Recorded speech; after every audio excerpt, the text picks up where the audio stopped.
let's get our brains back into Premier League football mode with a last-minute Game Week 8 preview.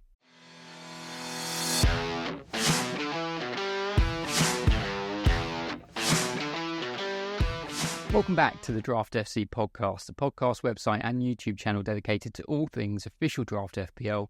My name is Mitch and I'm your host for another Game Week preview going over waiver options, hidden gems and general Premier League chat ahead of Game Week 8. So we are coming out of what felt like a very, very long international break, and I've made it seem even longer by dragging out the Game Week preview until right the day before the waivers will process, which as you can see on screen will be tomorrow. I'm recording this on Thursday the 17th. The waivers will process tomorrow, Friday the 18th, at their usual late morning time if you're in the UK, which will translate to wherever you are in the world, with the Game Week deadline proper at its usual time on Saturday as well. So we've now got another little run of 4 game weeks before another international break, which comes between weeks 11 and 12. So we'll have 8, 9, 10 and 11 as standard over the next few weekends. After that, it does really get busy. I think we've got a midweek game week, and then obviously we run towards the festive fixture schedule, and always very good fun for content creators. Now, for those of you who are members at Draft FC, and those of you that aren't as well, you'll have heard that in the last podcast, in the last video before the international break, I was talking about setting up a dedicated Discord server where the Draft FC members could congregate and, chat, be a place where I can be a lot more present in one place to chat all things draft, but also just be a proper community where everyone's helping each other out. The Draft FC Discord community has been built. Myself, Draft FC Taz and Draft FC Kieran are currently the only members in that, so we're getting a little bit lonely. It feels like I've built a brand new house, just waiting for the family to move in. Basically, sending out a link to the members would have been far too easy. So Draft FC Taz has worked out a very clever way that within the Draft FC dashboards itself, in the members area behind the scenes, he's going to create a button to click, which will give you a unique invite link to that Discord server, so that we know the people who are joining it are proper members at Draft FC, and that button will appear in the main menu potentially today. He's going to be working on it. There was a small glitch, small hiccup in terms of getting the setup linked between our site and Discord, and something that was going to take about 24 hours to set up. So we were hoping to get that live yesterday, but should be live hopefully before the weekend. As I said again, that for the time being at least is just going to be a bit of a VIP club for those who are signed up members at Draft FC. Now I know there'll be many of you listening who interact, who consume the content, who aren't sort of paid up members at Draft FC, who may get a bit of FOMO and sort of feel like you're missing out on that. And, to be honest, that's kind of partly the point, because I get a lot of questions from various different avenues, whether that's the comments on the videos, Twitter, Discord itself, Reddit, Instagram, wherever you can think of. I get questions all the time. And as much as I do love responding to all of them, it can be incredibly difficult, considering Draft FC, unfortunately, is very much not a full-time job. So those of you that aren't signed up yet, who maybe want to have a little peek at what that might look like as that Discord kind of gets up off the ground, it's kind of got to that time of year anyway where we would be looking to do a free trial. So by the time you are watching or listening to this episode, we will have a brand new code set up to be able to get you a 1-month free trial to the full access to the Draft FC members area, which will include access to that Discord server as well. So if you use the code DFCFree24, all caps or one word, so that's DFCFree24, all caps or one word. If you're watching on the video, that will appear on screen now. If you're listening to the audio, I'll make sure that that's linked in the show notes below as well, so you can see it and copy and paste it if that's easier for you. So yeah, that code will remain live for a little while, so you don't necessarily have to rush to do it this week. But obviously, if you do it now, you'll get the benefit of those 4 game weeks that I just mentioned over the next month. You'll be able to use the site and see what we've got behind the scenes. And yeah, just generally looking forward to getting all of the members in one place. As I said, a lot of the interactions are kind of unilateral between me and you, the members, directly back and forth, so it'll be nice to kind of triangulate that a little bit and get some of you guys helping each other out as well to take some of the load off of me. Anyway, so I'm recording this episode on Thursday, the 17th of October in the morning. So any team news, injury developments, or press conference info are up to date as of then, and of course, subject to change. Some of the players I'll be discussing in this episode include James Justin, Jadon Sancho, Jorginho Ruta, plus many more. So let's get straight into it. So let's kick things off as usual with Waiver Watch. All of this info comes courtesy of our dashboards at Draft FC. So as I said, for those of you that haven't signed up yet, you'll be able to do so with the 1 month free trial code and have a peek at all of this for yourself. So let's have a look at the players that were being brought in for Game Week 7. This is looking at 8-team leagues. McNeil, the top of the list there. Delap, Brennan Johnson, Sancho, Raul Jimenez, Justin, Van der Ven, Kulusevski, Trossard and Rodgers. I would say that's a pretty solid wavered in list there. And the players making way for those, João Pedro, who's obviously injured at the moment, Nana, that will be the Aston Villa midfielder, Nana, Rodrigo Muniz, Van Hekken, Kunku, Neto, Doku, Minte, Hudson-Odoi and Luca Digne. So I think on the whole, pretty reasonable ins and outs there across the leagues.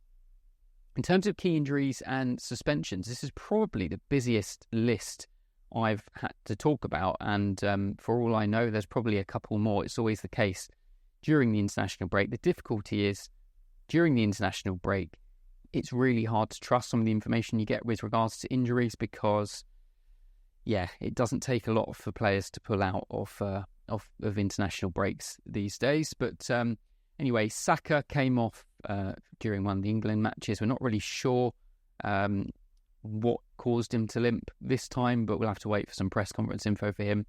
Havertz, again, some sort of knee injury which caused him to pull out the German squad early, and again, we'll have to wait for some more solid info for him. Esri Konsa has done his hamstring. That was pre-international break.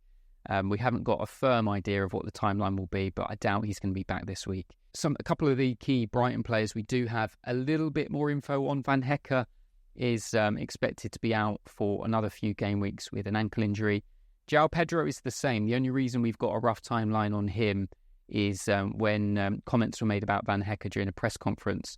There was a real kind of passing comment that João Pedro's injury was slightly worse than Van Hekken's. So if we expect Van Hekken to be back around game week 12, just labelling João Pedro to a return around game week 13, but it's not the most concrete info at the moment. Chelsea pair Cucurella and Fofana both suspended for 5 yellow cards, so Chelsea will have to rejig their back four for this game week. Munoz for Palace, who I know was a popular pickup on draft day and a player I've got in one of my draft teams, went off in game week 7 with what looked like a reasonably serious muscle injury. We haven't had any update on him. He missed the international break. So I'm not expecting him to be back for game week 8. Alisson is quite an important one. He's injured his hamstring and we're expecting him to return after that next international break in game week 12, which means Kelleher becomes a very viable option, particularly for those of you in larger leagues who might be able to mop Kelleher off the waivers for a few weeks. A good one to pick up. And finally, James Ward-Prowse got sent off in game week 7. He's got a 1-match ban and will come back in game week 9. So let's get into some of the main picks, and this is going to be more on the brief side compared to usual because of how close we are to the game week deadline. So in terms of defenders, the main one I wanted to highlight is Justin, who's had a cracking couple of game weeks. If you were a points chaser last week, you were very much rewarded because he followed up that 12-pointer against Arsenal with a 10-pointer in game week 7. A cautionary tale though, his 3 returns so far have come from a season total expected goal involvements of 0.4. So this is very much not sustainable. There's a reason Justin wasn't on our radars, and it will be typical now that they've got Southampton, Forest and Ipswich in their next 3 games that he does absolutely F all. So if you're able to sell him to a fellow manager or sort of use him as make weight as part of a trade, absolutely do it. I know for sure he will be high on the wavered in list when we look at it next week, but he's not somebody I'm interested in the slightest. Into the midfielders, and these are some familiar names that we've crossed paths with already this season. The first one is Gundogan. He's probably the more novel one for me to highlight. You'll know that when we were talking about City during pre-season, I wasn't that hot on Gundogan. I thought he would be very much a kind of a Champions League player, 20 minutes, 10 minutes off the bench kind of player to sort of shore up a tight game. But actually, we've seen a lot more of him on the pitch in the Premier League than I thought. He has started 4 consecutive league games now, expecting goal involvements of 1.7 during those 4 matches. He has got 0 returns to show for it, so you could argue he's very much due one. I think now, given the fact that KDB is injured, Rodri's obviously out for the season, Foden, for whatever reason, is in the doghouse. So I think we'll continue to see a fair bit of Gundogan, and he brings much-needed experience into the team. There's some cracking fixtures, not that that ever matters too much for Manchester City, and I think a very worthwhile medium-term hold if you're looking to shore up your midfield. Next is Paqueta, who, you all know my thoughts on Paqueta. He's, until he's thrown in football jail, I rate him, and with West Ham potentially turning a bit of a corner generally, I expect him to start reaping the rewards a lot more consistently. He's on penalties, and again, another player I think his ownership will continue to nudge up as the coming weeks go by. Another player very much in the ascendancy in terms of his roster percentages is Jadon Sancho. 4 assists in 4 Premier League appearances for Chelsea now, which if we can compare that to his 6 assists for Man United in 83 appearances, it's amazing what a change of scenery can do. It makes using his recent career numbers and stats very difficult to plot how he'll do this season, but if he carries on like he is now, we could have the Sancho that we thought we were getting when he first moved to the Premier League a couple of years ago. The fixtures over the next month are very much not kind for Chelsea. Liverpool away, Newcastle at home, Man United away and Arsenal at home. If he could get a couple of returns in that time, it would really cement his platform for the rest of the season, and the expected narrative for that game against United at Old Trafford is going to be absolutely off the charts. Expect fireworks from him in that one. Then lastly is Rodgers, who's pushing up towards 50% ownership in 8-team leagues now. My enthusiasm for Rodgers remains still relatively tempered. 3 attacking returns, which is about what he's been expected considering his underlying stats. The thing he has that always makes him valuable to me is that he's starting every game. He's playing a full 90 minutes with virtually every appearance. So this maximises his potential and gives him at least a couple of points to fall back on every single week. He's on 28 points from 7 games now, so 4 points a game. It's very decent output for a draft midfielder, but it's by no means off the charts, and it's very much in slightly above average territory so far. We need to see him rack up a few more returns for him to really solidify himself as a decent midfielder pick. Let's move on to some forwards, and again, some familiar names just given the ownership of who we can actually consider. Njae for Everton. Now, I haven't touted him too much recently, other than to suggest him as just a starting playing forward, which always has some value. The reason he may pique your interest slightly more this week is the little fixture run that Everton are entering, with Ipswich, Fulham, Southampton, West Ham and Brentford as their next 5 Premier League opponents. So if he's going to get a couple more goals at any point in the season, they should come over the next month or so. Antonio is an interesting one. He's been way down the overall ranks since pre-season, given Füllkrug's move in the summer. He was the FPL top scorer in Game Week 7 with 18 points from a goal and 3 assists. No sign of Füllkrug's return, and at this rate, he could struggle to get back into the first 11. It was only a few weeks ago that West Ham fans were calling for Antonio's head, and he was then dropped in Game Week 4 after some sort of shoddy performances in the opening few weeks. The next game is Spurs away, which at the face of it, again, if you had to count on expected narrative for a player to score in a specific match, Antonio at the Tottenham Hotspur Stadium is as sure a bet as you'll find, so don't be put off by him. And then finally, Delap for Ipswich. Another goal puts him on 4 for the season, and if we just look at the list of forwards, that puts him as the joint second top scorer behind Erling Haaland, though Haaland's on 10 and there's a whole clutch of players on 4. So right now that stat doesn't really say too much. Next is Draft Duel, and I put out a message on X on Monday or Tuesday asking for some of your suggestions for the Draft Duel segment.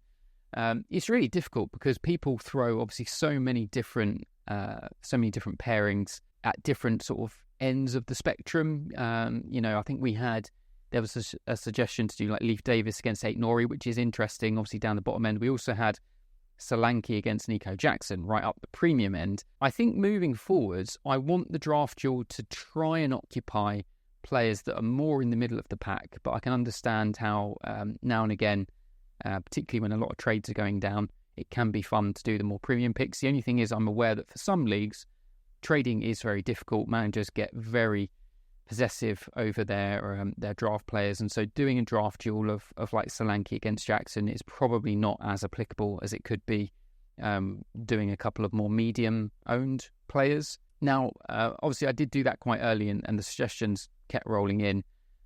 Due to time, at that moment when I first started doing the prep, there were 2 separate suggestions to do the pairing that we're going to do this week, although there were some more interesting ones that came in later on, but by that point, I'd kind of already done the prep for these 2 players. There was a couple of late comments, I think, for Kulusevski and possibly Eze as well, so let me know if you want to see, if you want me to use one or both of those in next week's draft duel, because I think they could be interesting too.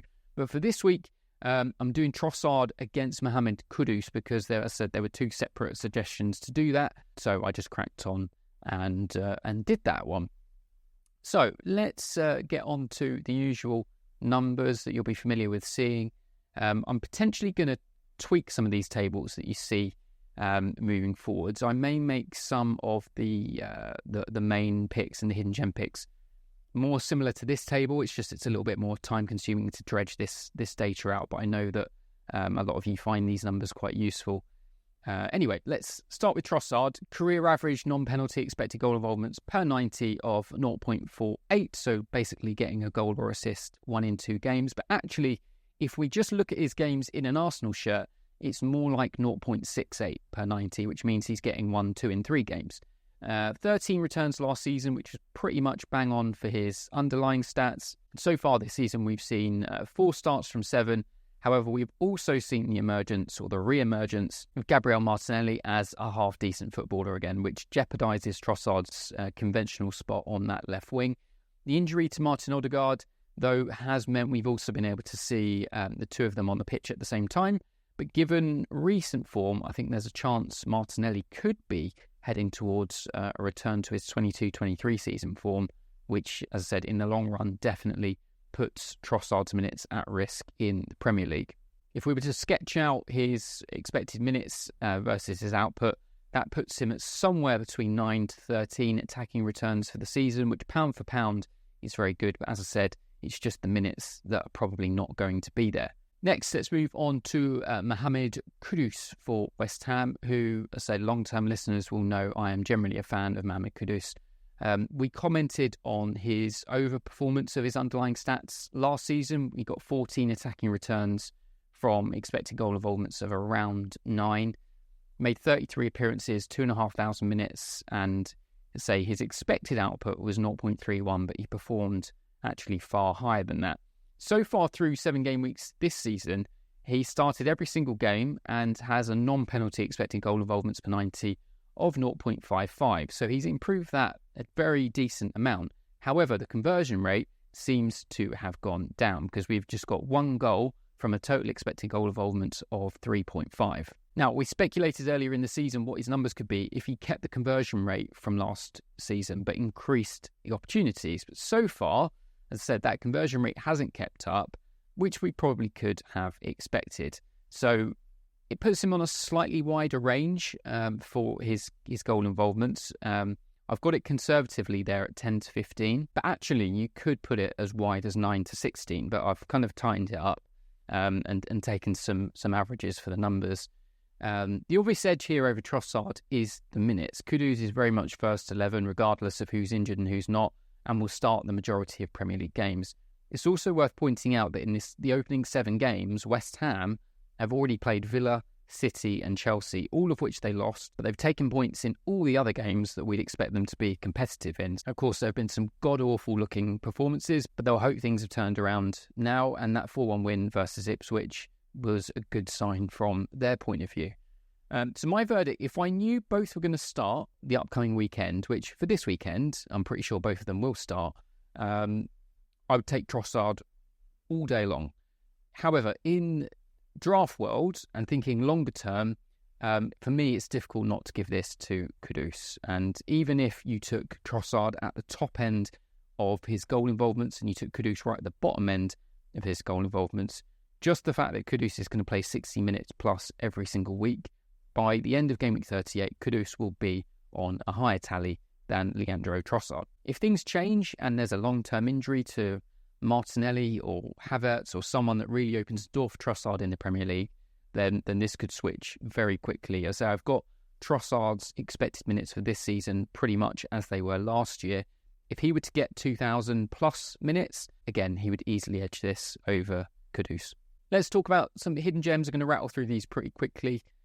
Cash was somebody that I touted in game week 7, not expecting him actually to be fit for that one, but he was. And of course, for those of you watching, you'll know that Cash's next game is very much not against Aston Villa. It is away at Fulham, which is not too bad at all. Andreas Pereira for Fulham is an interesting one. As I said, they're playing Aston Villa at home this week. 2 returns in 2, and they've got a fairly decent fixture run into December after they get through Villa in game week 8. Indeed, we spoke about him last time as Leicester move forward into Southampton away, Forest at home, Ipswich away in the next 3. So he'll be hoping to add to his 4 assists already for the season. Smodics for Ipswich haven't quite seen what I thought we would so far. Last year's Championship top scorer, they've got Everton at home, Brentford away and Leicester at home, which puts him in some games that are not a million miles away from Championship calibre opposition, and so presents an opportunity for him to show off some of those flat-track bully skills that really earned him his Premier League move in the first place. So I wouldn't be surprised for him to pick up a return, probably 2 returns, I think, in the next 3. There's my bold call for Smodics. And then Jorginho Rutter, very, very low ownership in 8-team leagues. We still need to get confirmation he's fit to play in game week 8, but if he is an excellent option. He was so good against Spurs in game week 7. He really bossed that second half. Provides a very different profile of player to João Pedro, who is expected to be out for a good few weeks more.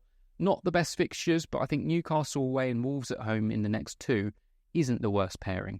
And finally, the most hidden gem pick this week. I'll be honest, this was a little bit more tricky to pull out. I nearly went Reece Nelson, but I changed my mind because I found somebody who I think, if you're realistically in a 16-team league, presents a lot more of a better option as we move through the season. And of course, in 16-team leagues, the kind of value any starting midfielder has can be massively amplified compared to playing in an 8 or 10-team league. So the one I've gone for is Mikael Damsgaard for Brentford.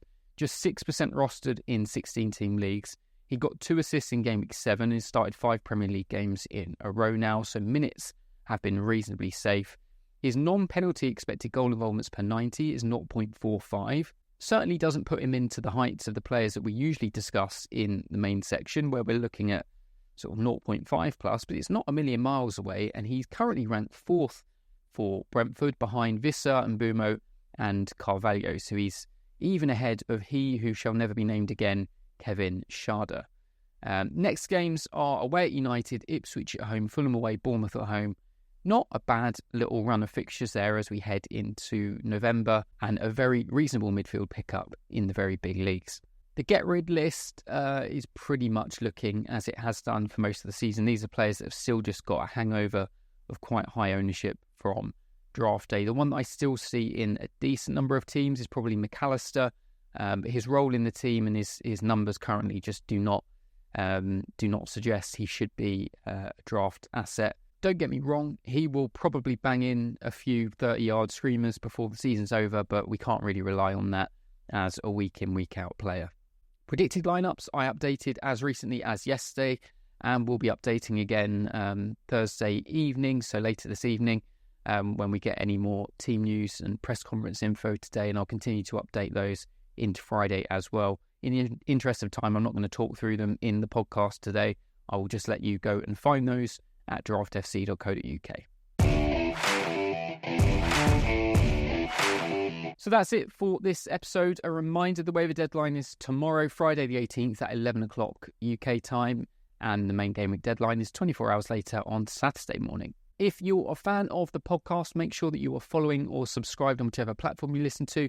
And if you're watching on YouTube, make sure you are subscribed and give us a thumbs up if you find these videos helpful. If you want to comment below, I will get back to most of the comments. I've actually got the day off on Friday, so I should have some time pre-waiver deadline to answer most questions. But as I say, moving forwards, I'm hoping to get most of you in that VIP club on the Discord channel and use that as the main source of interaction.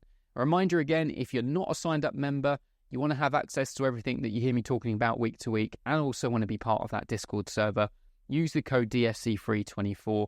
That code is applicable if you just sign up on a standard rolling monthly subscription, so get your first month free and then we'll roll on after that. You can cancel any time, but why would you? I'm pretty sure you will want to stick around once you've had a little taste of it. So in the interest of time, I'm just going to leave things there. We'll be back again next week for Game Week 9 preview. So do all the things I said, subscribe, follow, thumbs up, like, comment, do what you need to do. Best of luck for the waivers ahead of Game Week 8 and your matchups for the weekend. And as always, stay shook.